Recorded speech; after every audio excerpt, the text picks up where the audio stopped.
Tina will share with us exactly the insights. So how do we do that when we are an SME, when we're lacking resources? Do we need to do that? And if yes, then when? So all over to you, Tina, and thank you for joining us today. And welcome to share your wonderful questions in the Slido meanwhile, and we're following them. Thank you, and thank you. Is my mic on? Yes, good. So thank you, Oshwin, and thank you. It's very nice to be here, and yes, this is my slide. Looks familiar. So I try to be very concrete on what we have done and how we have done it, and please ask me a lot of questions if you have anything that you really want to know further.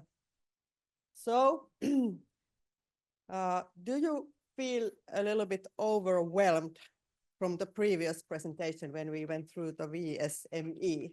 Yes. I am feeling a bit overwhelmed for sure. So don't worry. We have went through one standard, so I will go through the 599, the rest of them, in 15 minutes. So be very patient with me.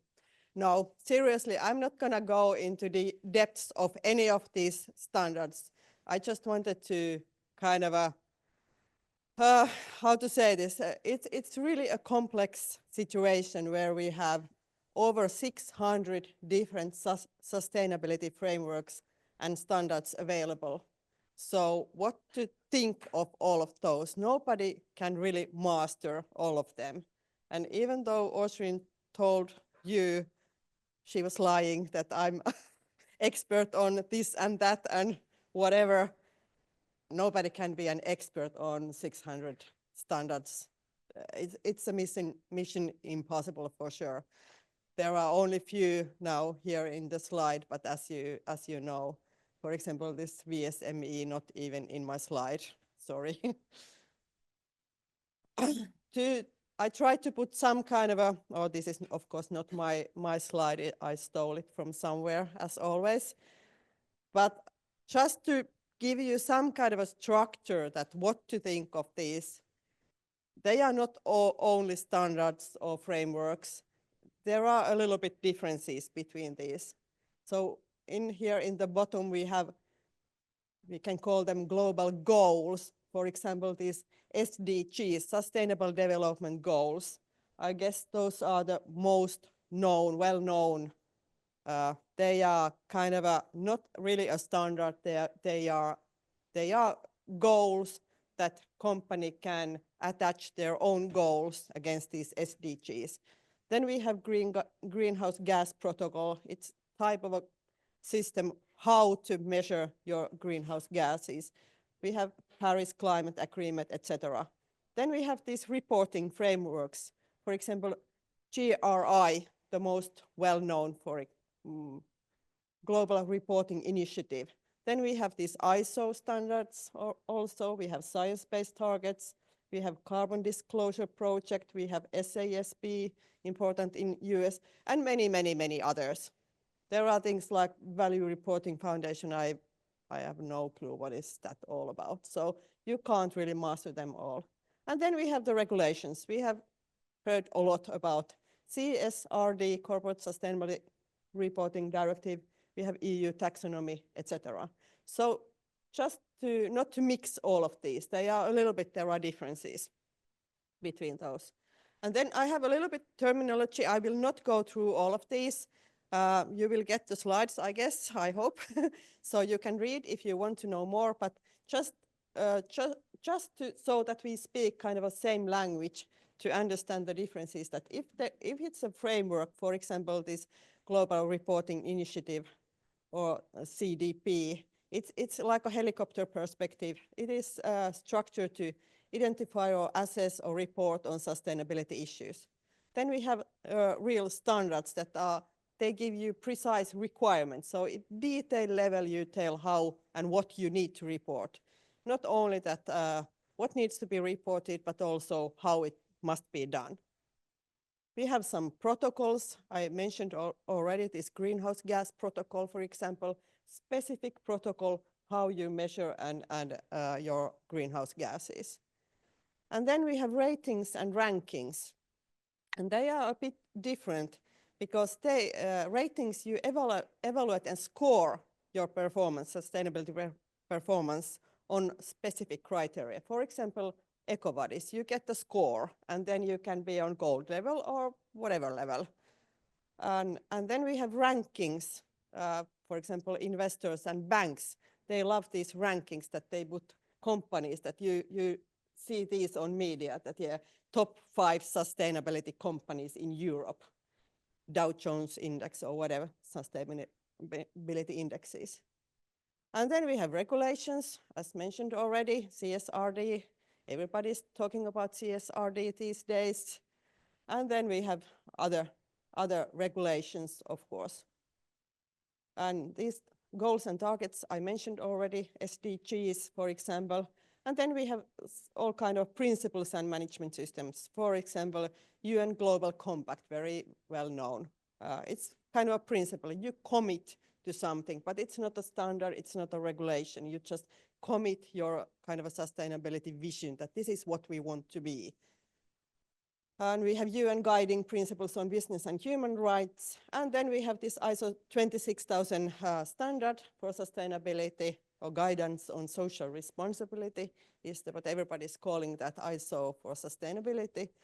You can't certify, but you can follow the ISO principles. It's quite old already, so personal opinion, not my top favorite standard, but of course, if you choose, you can choose that also.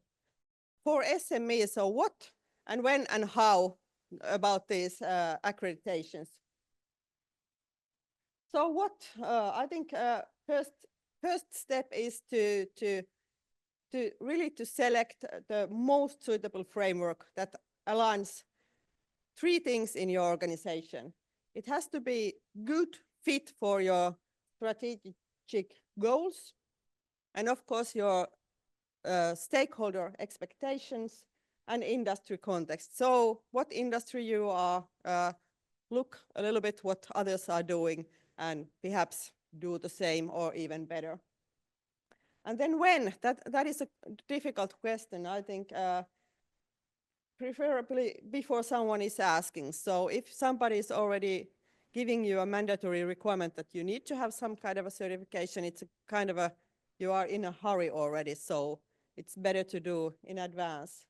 But of course, it needs to be within your strategy when you are going to do it. And then how? I think it's very simple in the end. This is a basic project management that after you have decided that, yeah, this is the way we want to do it, or this is the standard or what we are going to aim for. It's after that, it's basic, really basic project management that you define your scope, your schedule, your budget, and your team, and then it's hard work. Just start doing it. And I think use existing tools and processes as much as possible. You really don't want to start from scratch and create everything from the beginning, that you have already existing things in your company.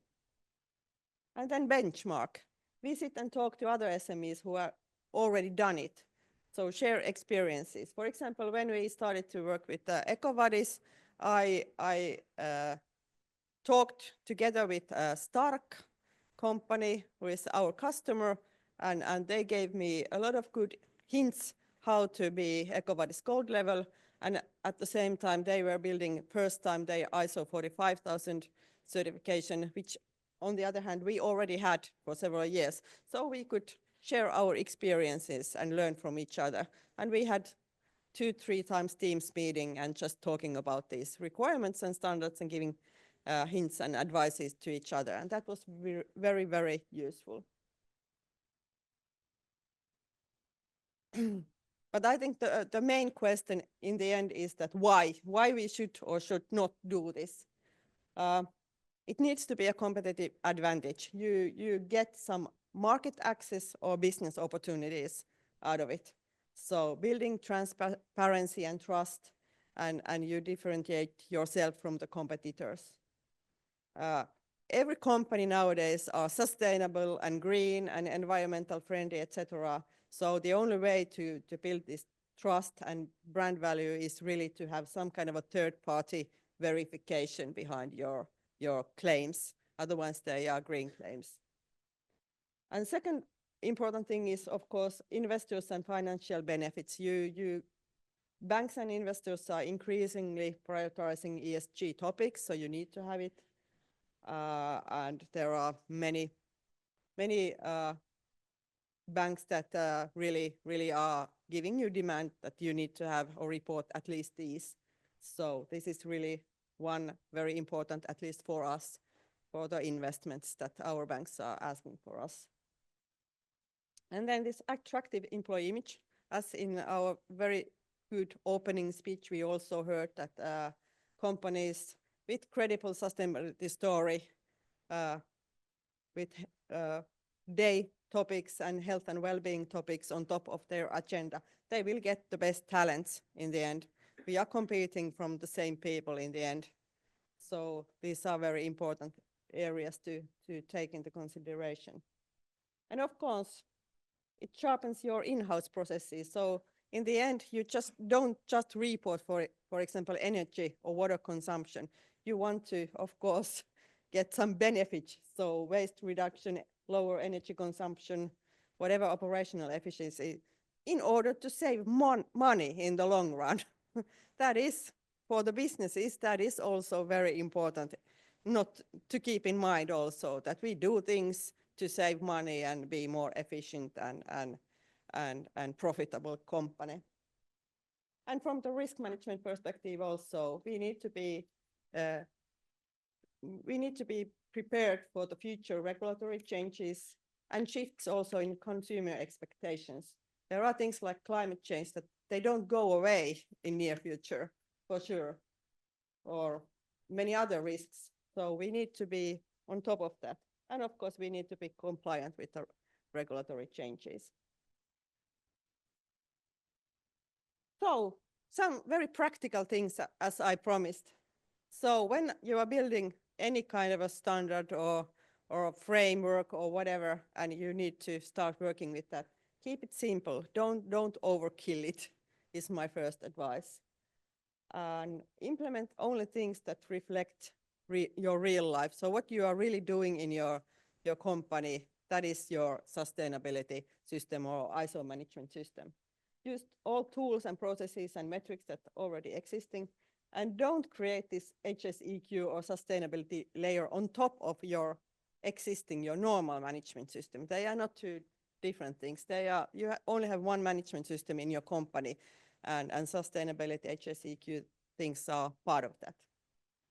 Avoid all unnecessary documents and reports. Don't do too much, and don't do anything just for the auditor. This is my favorite sentences, but I have seen too many times in many companies that they are doing all kind of crazy things just because some auditor has told them that it will be a non-conformity if you don't do it. But you can always negotiate and you can always be smart and don't just be blind and follow whatever the auditor is saying.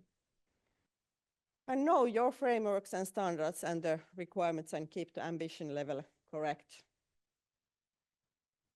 My last slide, this is the same slide that was in the opening meeting also, so I don't go in details, but just a little bit of our journey at Formit Group. So a couple of years ago, 2021, we launched our first sustainability report. We did our materiality assessment.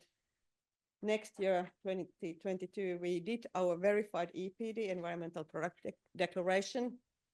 And then 2023, we got our EcoVadis silver level in Uusioaines, Finland. Last year, we got it on gold level. And this year, our targets were very ambitious, but we will build our in-house online EPDs. We will do our double materiality assessment, and our CSRD report will be done this year and verified then early next year.